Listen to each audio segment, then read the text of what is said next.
Welcome back to Blender Bytes, where we showcase fundamental Blender concepts in bite-sized pieces. Making a magnet in Blender is both fun and easy. Start with two objects. One object will be your magnet, and the other object will be the one that's attracted to the magnet.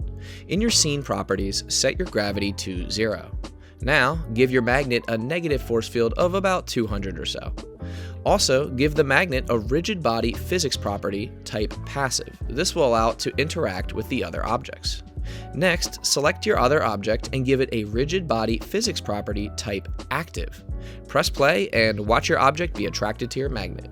Now, we can have some fun and duplicate our external objects, making as many as we want, and they'll all inherit the same physics properties and be attracted to the magnet. For added fun, we can check the animated checkbox on our magnet under the physics properties and animate it around our scene using keyframes. And congratulations, you just made a magnet in Blender.